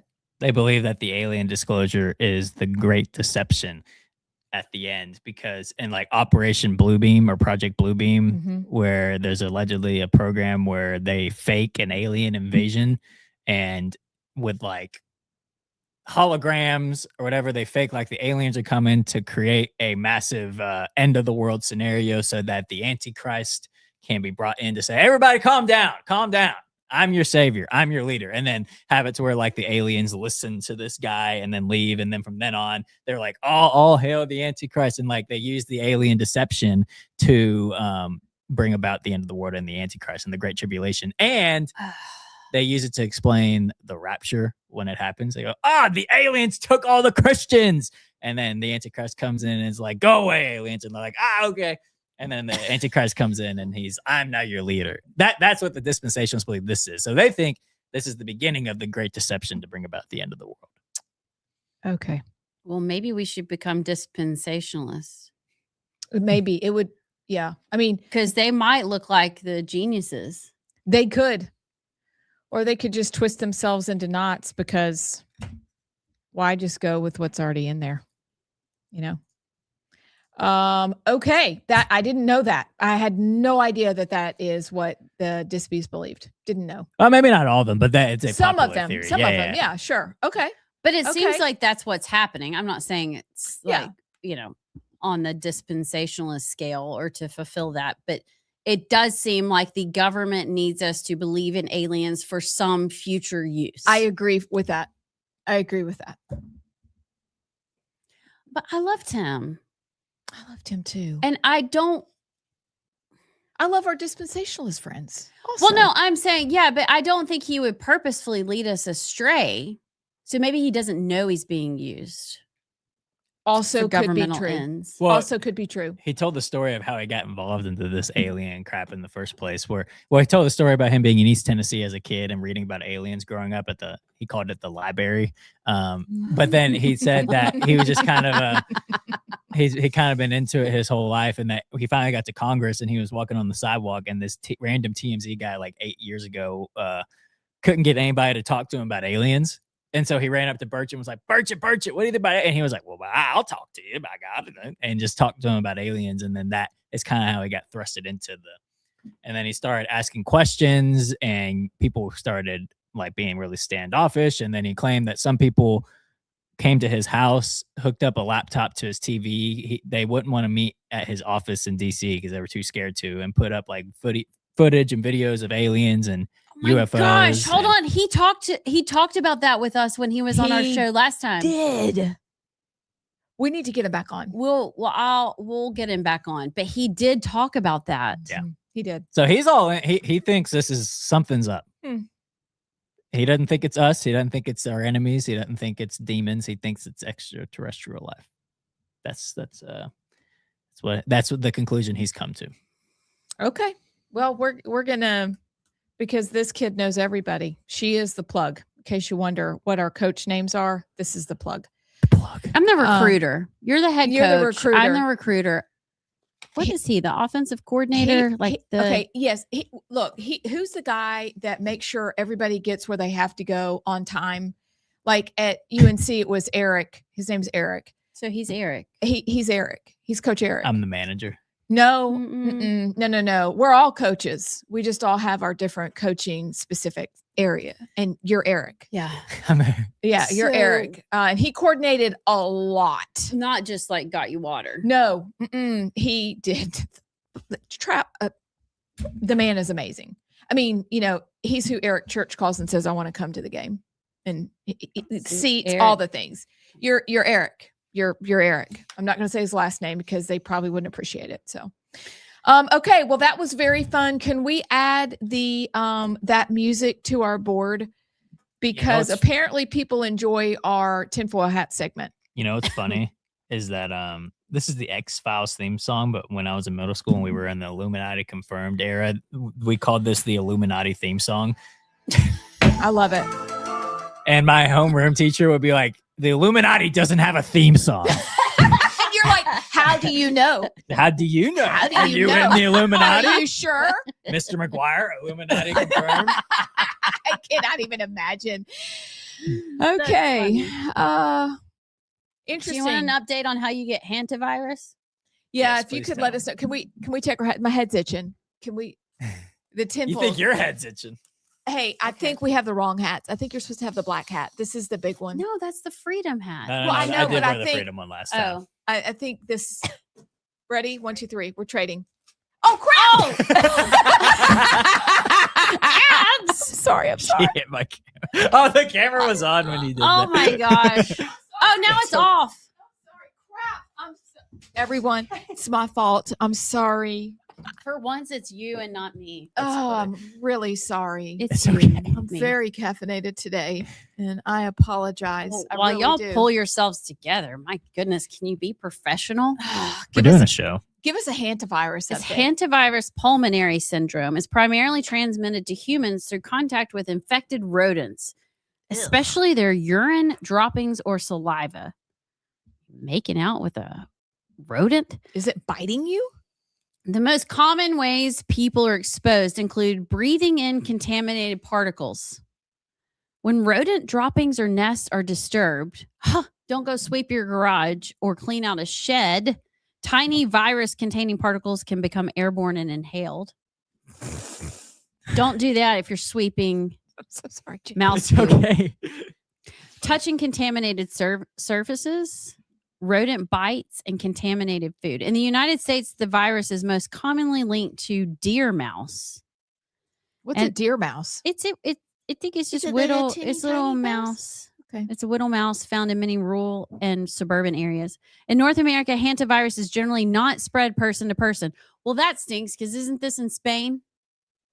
Isn't Sis, the I don't boat know. in Spain? Somewhere like that. They just dumped people off at an island. I don't know. Early symptoms can resemble the flu. Chris. Oh gosh, Chris. Oh no. Fever, muscle aches, fatigue, headache, crap. nausea. As it progresses, He's had all those things. it can rapidly cause severe breathing. Can he still breathe? He breathes fine now. And become life-threatening. Okay. He's okay. He's out of the danger zone. All right. Don't make out with a rodent. Don't sweep up poop without. I did read a while ago, for whenever this came up a few years ago, if you like spray down the poop, if you have to sweep up like in a barn or something, it kind of consolidates all the droppings. Oh, wait, so spray it down? Yes, so it doesn't like dust up. It doesn't come from chicken droppings, does it? Well, it just says mouse deer mouse. Oh. Deer mice. I'm in trouble. It's linked to the deer mouse. I had to get my okay. And wear gloves. And I guess generally don't hang out with someone that has the virus. Don't go to Spain. Thanks, Dr. Allison. Yep, that's what. No, hantavirus does not come from chicken droppings. Okay, we're good. That's great because I have Dog. something for us to do when this one's gone. So it involves chickens. So good. I'm glad because I would be in deep doo-doo. That's good. We got some And then you texting. throw Chris in there, and it's Yeah, really funny. that's Chris is patient zero. Yeah, plunging. Have you seen their new little poop pillow that they have behind them when their next podcast is dropped? And they have this dropped. hilarious. Ah,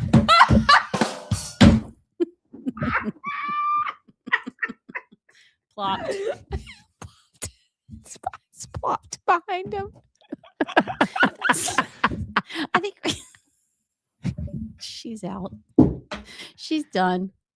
It's the poop joke. It's funny no matter how old you are. Sorry, I just can't help it. And then I married into it. yeah, she married into You it. grew up with I it. grew up with it, and then I Like- married. Like I Yeah. did it on purpose. Amy Beth just plopped right in Chris's lap.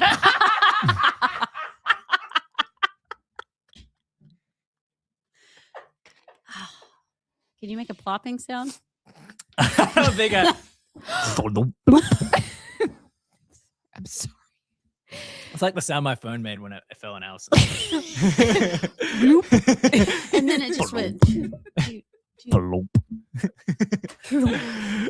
It's Friday. Be serious, guys. We're gonna get a text from someone. We have some texts and comments, by the way. Oh, If we want to read those for Clown World, Yeah, let's do.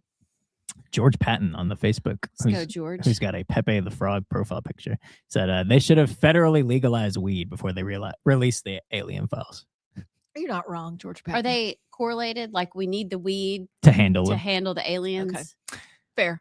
Brad from Crimestone, well, first he talked about the Iranian situation and Trump's comments. He said, quote, "I just punched you in the face, but I did not initiate aggression or break the peace between us." That's good. And he also says, "Come on, y'all. All these lighting anomalies are just ripples in the curtains at the back of the film stage." Smirking emoji. Okay. I think that's it. 100%. Our hats are not on anymore. No, they're I not. think he's right. Okay, Brad. Clown World. Worlds of clowns. Let's just finish with that. I am proud to announce that we will open every single one of these stores by the end of our first term. And the first one will open next year. When the store will be open. So let me go with that. This store will be open in 2029. And if that is the case, let me make it easier for you. Let Memphis secede from the state of Tennessee. You don't have to redraw maps when you let us out. Let my people go. Hi, Felicia. And I'm dead ass serious. What? Non-citizens, should they be allowed to vote in local elections? Is this a yes or no, Mr. Pratt? No. Mayor Bass? It depends. It's not a yes or no. Your son comes in saying he wants to transition. What do you do? If this is a journey that he wants to go down, I want him to always be comfortable in his own skin.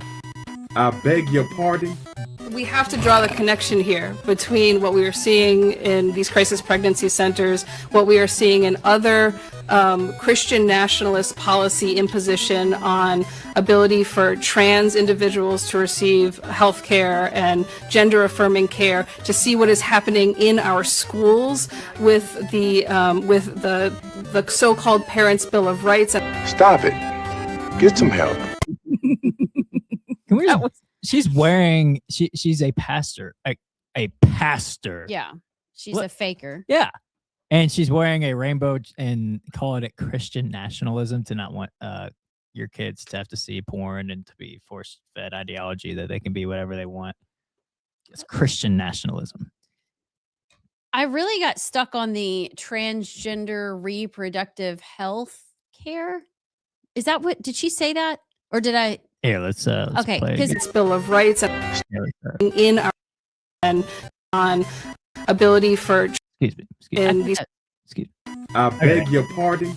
We have to draw the connection here between what we are seeing in these crisis pregnancy centers, what we are seeing in other Christian nationalist policy imposition on ability for trans individuals to receive health care and gender affirming care, to see what is happening in our schools with crisis pregnancy center, and then she goes into trans individuals receiving health care. So that's where I merged that into transgender reproductive health care, which is essentially what she's saying.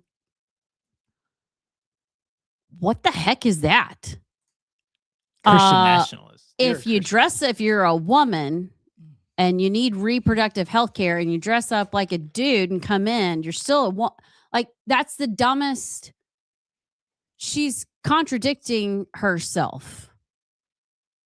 Because you don't need reproductive health care if you're a dude. I mean, men So can you're get basically pregnant, just still calling her a girl, right? Yeah. Yeah. Listen, They've confused themselves. They have. I mean, let's just say it a little not. You know, I'm gonna channel Jovi Ray right quick because it makes it easier. Just real quick. You know that what they're talking about then is we would rather y'all just not let us kill them before they're born. We'd like for you to let us kill them after they're born by chopping off all their parts and stuff and giving in to the mental illness instead of giving them help they need. That's easier. Abs. What? It's just not a fun way to end this Friday. Well, I got some fun would you rather. Okay, go. Okay, go. Would you rather hop or crawl everywhere? Hop. I'll hop. It's actually really good for your bones. Is it? As you get older, you should hop like 20 to 50 times a day. I think I'll hop next time right in front of my kids To when we're in keep public. because you know when you get old and you go through the pause, your Yeah. bone density pause? It goes down. You're supposed to hop. Okay, I'm a hop son. So I'm a hop. Would you rather be a ninja or a pirate? A ninja, obviously. Pirate? You want to be a pirate? I want to be a pirate. I want to be a ninja. One of my favorite movie characters. Why is that so?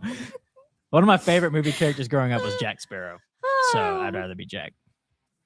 Jack Sparrow is pretty I don't bad know. dude. A ninja makes me laugh more. So maybe a ninja. You just like walk into Sprouts to grocery shop and start.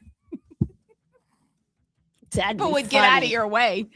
I had a sweet child that was a ninja for several years in a row. So that's why I would like to be a ninja. There's a picture. It's one of the first pictures on my brother's Instagram. It's me dressed up as a ninja running around the house, and he took a picture of me in the act of it and said, "My brother thinks he's a ninja." Oh, that's cute. All right, one last one. Okay. Covered in feathers or fur?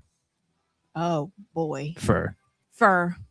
Feathers would get in the way. Do they if were feel tall. different? I'm sure they do. Oh yeah, I'll go fur. I think it bends easier. Feathers, like you couldn't. Yeah. You'd like be. Yeah. Yeah.